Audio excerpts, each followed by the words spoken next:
আমার নবীর চরিত্র আখলাক দেখে পাগল হয়ে গেছে।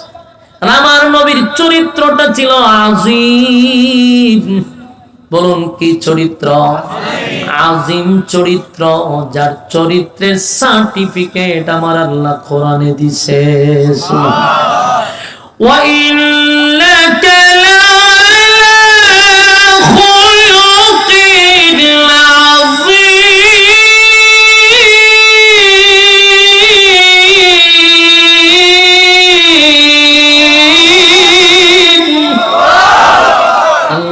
আমি আজিম চরিত্র দান করছি, যে চরিত্রের মধ্যে তিল পরিমাণ কোনো স্পট নাই রে, তিল পরিমাণ কোনো স্পট নাই।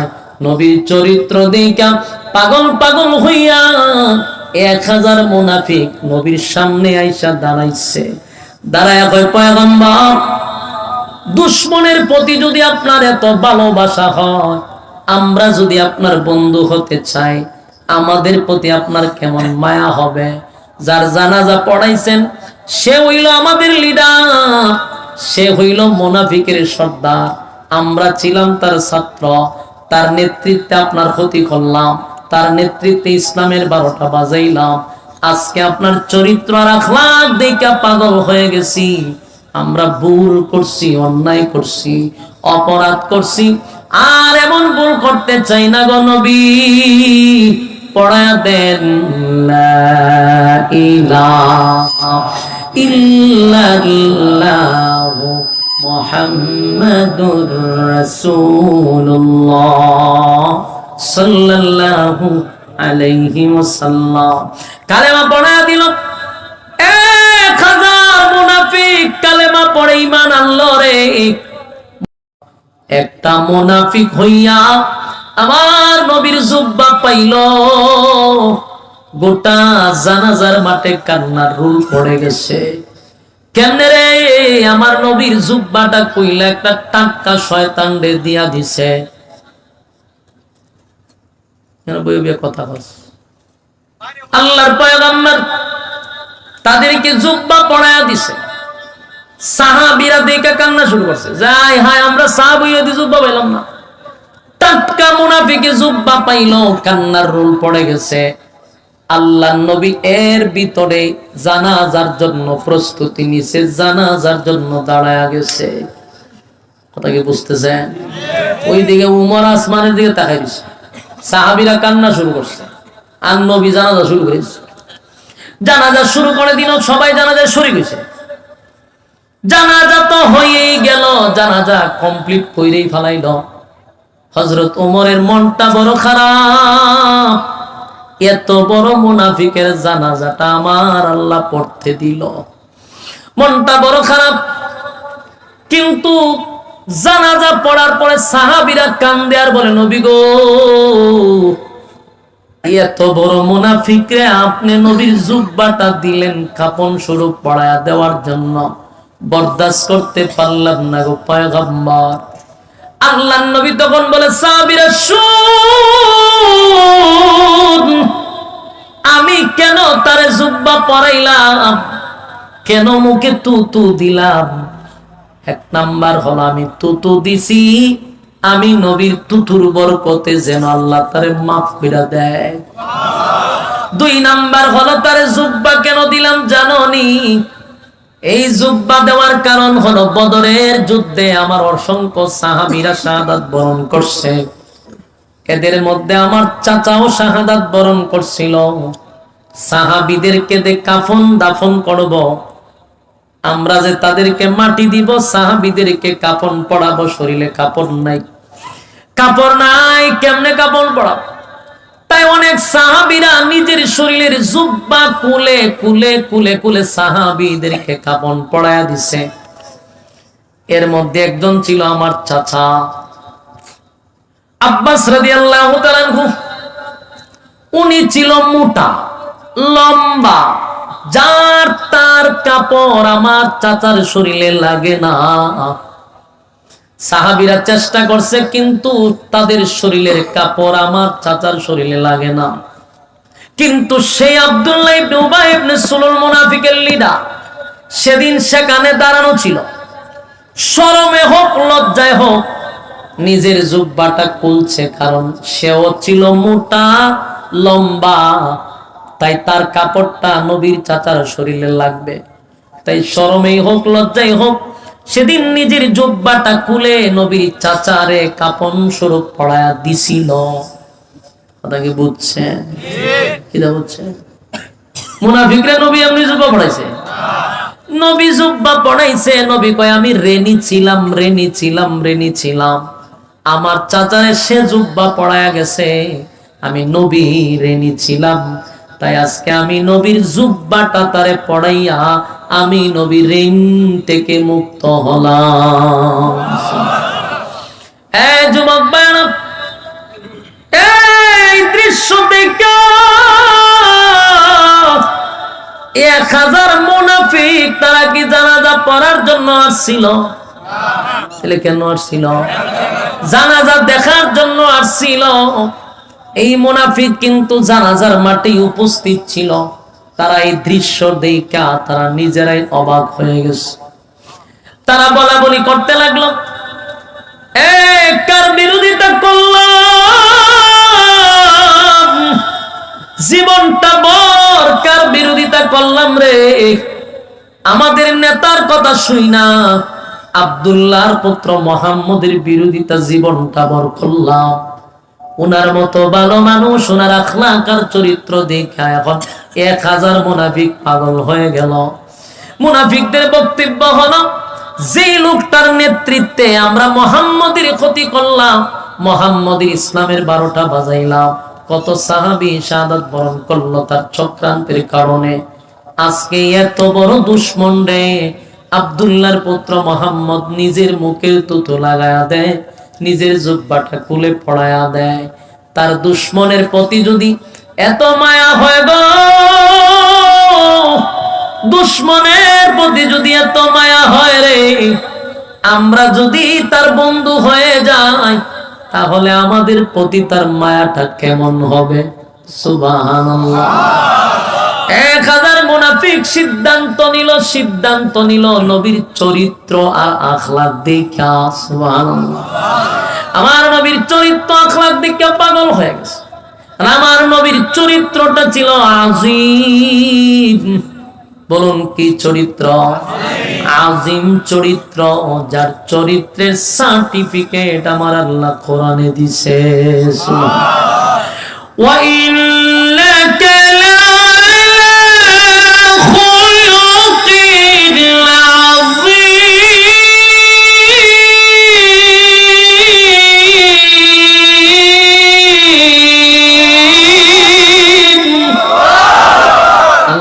আমি আযীম চরিত্র দান করছি, যে চরিত্রের মধ্যে তিল পরিমাণ কোন স্পট নাই রে, তিল পরিমাণ কোন স্পট নাই।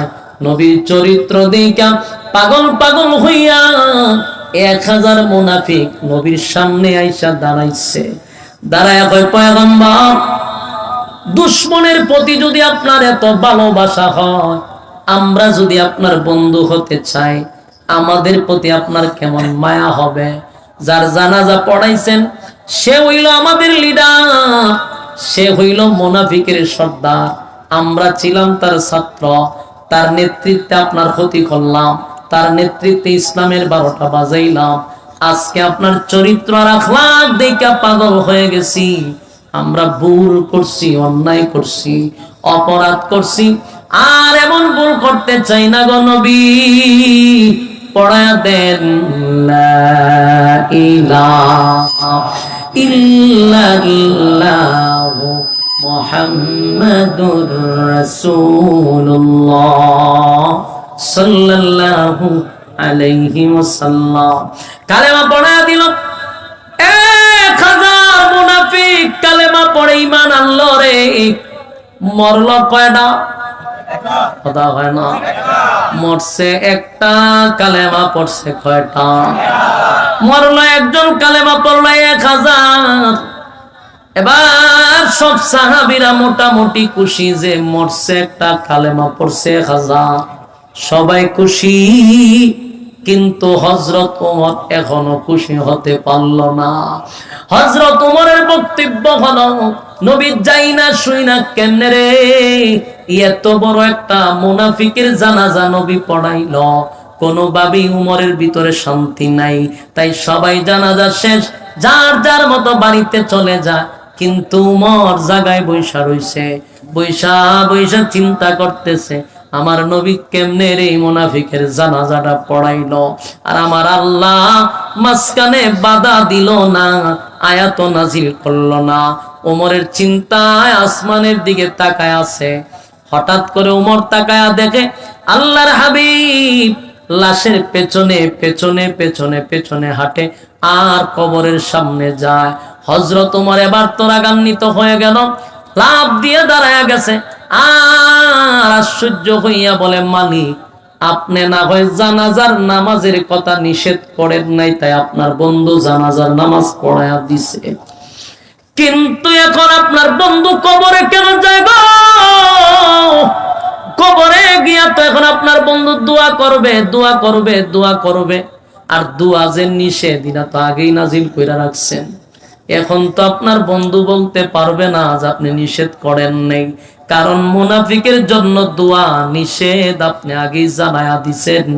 ইস্তাগফির লাহুম আও লা তাস্তাগফির লাহুম, ইন তাস্তাগফির লাহুম ৭০ মাররাতান ফালান ইয়াগফিরাল্লাহু লাহুম যালিকা বিআন্নাহুম কাফারু বিল্লাহি ওয়া রাসূলিহি ওয়াল্লাহু লা ইয়াহদিল কওমাল ফাসিকিন। এই আয়াত নাযিল হয়ে গেল। আয়াত যখন নাযিল হয়ে গেল, ইস্তাগফির লাহুম আও লা তাস্তাগফির লাহুম, আল্লাহ তো নিষেধ করছে ৭০ বার দোয়া করলে কবুল হবে না। এই আয়াত তো আছে, নবী কেন গুরুস্থানে গেল, নবী কেন দোয়া করবে?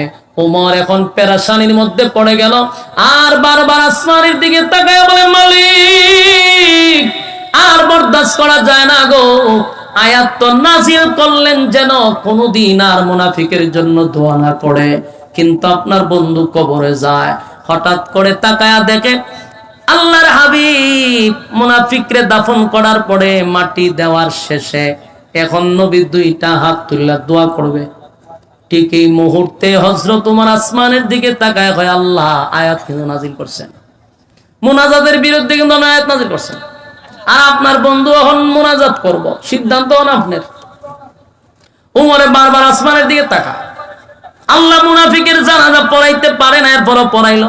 আপনি নিষেধ করলেন না, কিন্তু দোয়া তো নিষেধ আছে, আপনার বন্ধু দোয়া নিষেধ করে দিয়েছেন, এখন দোয়া করব।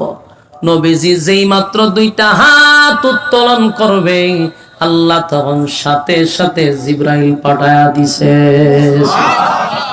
জিবরাইল আইসা কয়, পয়গম্বর মুনাজাত রাখেন, মুনাজাত করি না, আতলামাই আপনি মুনাজাত করবেন পরে, আগে শুনেন আল্লাহ কি তা কইছে।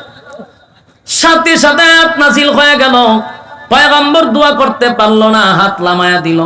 জিবরাইল কয়, হুজুর, আপনার উমরের সিদ্ধান্তটা আল্লাহ বড় পছন্দ করছে। এই হলো উমর, বুঝতে পারছেন? আপনার উমরের সিদ্ধান্ত আল্লাহর কাছে বড় পছন্দ, এবং উমরের সিদ্ধান্তটাই আল্লাহ চূড়ান্ত সিদ্ধান্ত করছে। সুবহানাল্লাহ, বাড়ি দিয়ে কইবেন, আপনারা দরজা লাগিয়ে কইবেন, বাড়ি তো মমিসিং আপনারা। সুবহানাল্লাহ, জোরে এখন আল্লাহু আকবার।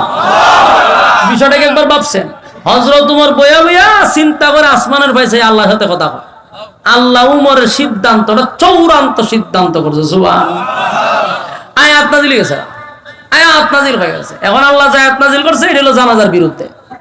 আল্লাহ বলেন, পয়গম্বর দোয়া করবেন পরে, আগে শুনেন আল্লাহ কি বলছে। আপনার উমরের সিদ্ধান্তে আল্লাহ আয়াত নাযিল করছে, ওয়ালা তুসাল্লি আলা আহাদিন মিনহুম মাতা আবাদাও ওয়ালা তাকুম আলা কবরি। আল্লাহ কয়, ওয়ালা তুসাল্লি, নেক্সট টাইমে, ভবিষ্যতে, পরবর্তীতে আর কোনদিন কোন মুনাফিকের জানাজা আপনি পড়াইতে পারবেন না। সুবহানাল্লাহ। বলুন উমর কি চাইছিল? মুনাফিকের জানাজা যেন আল্লাহ রাসূল না পড়ায়, কথা খায় না। উমর চাইছিল যে আল্লাহ পাঠাইছে তা। আল্লাহ কয়, ওয়ালা তুসাল্লি আলা হাদিম মিনহুম মাতা আবাদা ওয়ালা তাকুম আলা কবরি। আল্লাহ কয় নেক্সট টাইম আর কোন মুনাফিকের জানাজা আপনি পড়াইতে পারবেন না। আমি আল্লাহ নিষেধ করে দিলাম, শুধু জানাজা নয়, শুধু জানাজা নয়, ওয়ালা তুসাল্লি আলা আহাদিম মিনহুম মাতা আবাদা ওয়ালা তাকুম আলা কবরি। শুধু জানাজা না, কবরের সামনে দাঁড়াইয়া আপনি কোনদিন মুনাফিকের জন্য দোয়াও করতে পারবেন না। সুবহানাল্লাহ। জানাজা বন্ধ নেই, কথা কয় না কদিন পর্যন্ত? কোরআন নাজিল হয়েছে 1500 বছর আগে, কিন্তু তার হুকুম থাকবে কিয়ামত পর্যন্ত। কথা কয় না? কিয়ামত পর্যন্ত আর কেউ কোনদিন মুনাফিকের জানাজা পড়তে পারবে না। মুনাফিকের জানাজার একটা নাজিল হইবার কথা আছে না জানাজার আগে? কথা কয় না?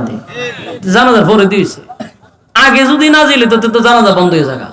এখানে একটা প্রশ্ন হয়, জানাজা হইলো আবার পরবর্তীতে আয়াত নাজিল করে আর পড়ায়েন না, এর মাঝখানে একটা বিষয় মাথা দেয় না যে একটা যদি জানাজার আগে হয়েছে তো জানাজা বন্ধ। এটা তাফসীর কারকরা বলেন, এটার বহুত কারণ আছে, তো এটা তো সময় নাই, সংক্ষেপে বলি। তাফসীর কারকরা বলেন যে আল্লাহ রাসূলের কাছে যখন আব্দুল্লাহ গিয়া বলছিল যে আপনি আমার আব্বার জানাজাটা পড়াবেন, রাসূল কি বলছে? আমি পড়াবো। আর আব্দুল্লাহ কি চালাক, সারা দেশ বাস্ত করে লিছে যে নবী জানাজা পড়াবে, সবাই জানলো পড়াবে, নবীও বলছে পড়াবো। এখন যদি আল্লাহ আয়াত নাযিল করে জানাজা বন্ধ করে দেয়, নবীর কথার ওজন থাকে না। কথা কয় না? নবী হইছে পড়াবো, পড়াইছে না, কথার ওজন চলে যায়। তাই আল্লাহ জানাজা পড়ায় দেওয়াইছে নবীর কথার ইজ্জত রক্ষার্থে। সুবহানাল্লাহ। এরপরে আয়াত নাযিল করে কইছে নেক্সট টাইম আর কোনদিন কোন মুনাফিকের জানাজা পড়াবেন না। মাঝখানে উমর বারবার চাইছে আল্লাহ আপনি জানাজা বন্ধ করে দেন, জানাজাও বন্ধ করলো, মুনাজাতও বন্ধ করলো। উমরের মেজাজ মতো আয়াত নাযিল করলো। এখন বুঝেন উমর কি জিনিস, উমরের মেজাজ মতো কি হয়, আয়াত নাযিল হয়। সেই উমরের বিরুদ্ধে হত্যা মামলা, ইয়াদ আছে? আমি শুধু উমরের চিনাইতে চাইছিলাম। উমরের বিরুদ্ধে হত্যা মামলা, যেই উমরের মেজাজ মতো আয়াত নাযিল হয়, যেই উমরের মেজাজ মতো কোরআনের আয়াত নাযিল হয়, যে উমর বাড়ি দিলে ভূমিকম্প বন্ধ হয়, যে উমরের সিঁড়ির দাঁড়াতে নদী পানি দেয়, সেই উমরের বিরুদ্ধে কি মামলা? হত্যা মামলা। হত্যা মামলার রায় দিব কে? রাসূল নিজে। দিন তারিখ ধার্য হইছে, রাসূল এখন রায় দিবে উমরকে ফাঁসি দেওয়ার জন্য। উমর হত্যা করছে, সমস্ত তদন্তের ভিত্তিতে এখন সবকিছু মিলায় দেখে উমর যারে মারছে সে নির্দোষ, সবাই জানে সে নির্দোষ, উমর দোষী। রায় দিবে দিবে এমন সময় জিবরাইল আইছে। সুবহানাল্লাহ। জিবরাইল হাজির। জিবরাইল হুজুর একটু পড়ে রায় দিবেন, একটু পড়ে, কারণ আপনি যে এই জায়গাতে রায় দিবেন, আপনি হইলেন বিচারক, আর কাক গড়ায় যে দাঁড়ানো সে হইল অপরাধী উমর। কথা হয় না? তো মাঝখানে উকিল লাগে না? কথা হয় না? এই মামলার উকিল হইল স্বয়ং আল্লাহ। আল্লাহ আল্লাহ নিজে এই মামলার উকিলাতি করবে। আপনি বিচারক, উমর অপরাধী, আল্লাহ কয় নিজে আমি উকিল, উমরের পক্ষে আল্লাহ মামলা লড়বে। সুবহানাল্লাহ। উমরের পক্ষে মামলা লড়ার জন্য আল্লাহ আমার তেলাওয়াতকৃত আয়াত সূরা নিসার 65 নম্বর আয়াত, যেই আয়াত আমি আপনাদের সামনে প্রথম তেলাওয়াত করছি, এবং কেন নাজিল হলো, কোন কারণে নাজিল হলো, তার প্রেক্ষাপট কি, কিসের ভিত্তিতে নাজিল হলো, কোন ঘটনাকে কেন্দ্র করে কিসের সমাধান দেওয়ার জন্য, সেই হলো সূরা নিসার 65 নম্বর আয়াত। আল্লাহ তখন ওই আয়াত নাজিল করছে, ফালা ওয়া রাব্বিকা লা ইউমিনুনা হাত্তা ইউহাক্কিমুকা ফীমা শাজারা বাইনাহুম সুম্মা লা ইয়াজিদু ফি আনফুসিহিম হারাজাম মিম্মা কাদাইতা ওয়া ইউসাল্লিমু তাসলিমা। আল্লাহ রাব্বুল আলামিন বলেন, পয়গম্বর আপনি হলেন বিচারক, ওমর হলো আসামি, আমি আল্লাহ উকিল। আয়াত নাজিল করে জানায় দেয়, ফালা ওয়া রাব্বিকা, আপনার রবের কসম, আপনার রবের কসম, আপনার উমর কোন নির্দোষ মানুষকে হত্যা করে নাই। উমর যারে হত্যা করছে সে ছিল একটা টাটকা মুনাফিক। সুবহানাল্লাহ গিয়া হয়ে মুনাজাতে থাক, এটা রেখে দেন ফটো। কথাগুলি বোঝার চেষ্টা করেন। আল্লাহ কয় আপনি মনে করছেন উমর নির্দোষ মানুষকে হত্যা করছে, আর আমি আল্লাহ কসম করে বলতেছি, আপনার রবের কসম, উমর কোন নির্দোষ মানুষকে হত্যা করে নাই। উমর যারে হত্যা করছে সে ছিল মুনাফিক, কারণ সে সমাজের মানুষের কাছে বলতো সে একজন মুসলমান, কিন্তু মুসলমান হওয়ার পরে আপনি নবী বিচার করে তার পছন্দ হয় না, এ কোনোদিন মুসলমান হতে পারে না। কথা হয় না? সমাজের এরকম চরিত্রের মানুষ কিয়ামত পর্যন্ত আছে, এই ফ্যান্ডেলের ভিতরে থাকতে পারে। এজন্য আয়াত নাজিল হয় তার নির্দিষ্ট কোনো কারণে, কিন্তু তার হুকুম থাকে কিয়ামত পর্যন্ত। আর এই খাসলতের মানুষ থাকবে বিদায় আল্লাহ আয়াতের হুকুমও কিয়ামত পর্যন্ত রাখছে। কারণ ইহুদি ব্যক্তি যদি বলতো নবীর বিচার পছন্দ হয় না, এটা তার দোষ ছিল না, এটা তার অপরাধ ছিল না, উমর তার হত্যাও করতো না। কারণ একজন বিধর্মীর কাছে ইসলামের বিচার পছন্দ হবে না, এটাই স্বাভাবিক। একজন বিধর্মীর কাছে নবীর বিচার পছন্দ হবে না, এটাই তো স্বাভাবিক। কিন্তু একজন মানুষ যদি হয় আমি একজন মুসলমান কিন্তু ইসলামের আইন আমার ভালো লাগে না, আমি একজন মুসলমান আমার কাছে ইসলামিক আইন ভালো লাগে না, আমার কাছে মাদ্রাসা ভালো লাগে না, আমার কাছে কোরআনের কথা ভালো লাগে না, আল্লাহর হুকুম ভালো লাগে না, নবীর তরিকায় চলতে ভালো লাগে না, সে মুসলমান নয়, সে মুনাফিক। কথা বলেন সে কি? এমন নামদারি মুসলমান সমাজে আছে না নাই?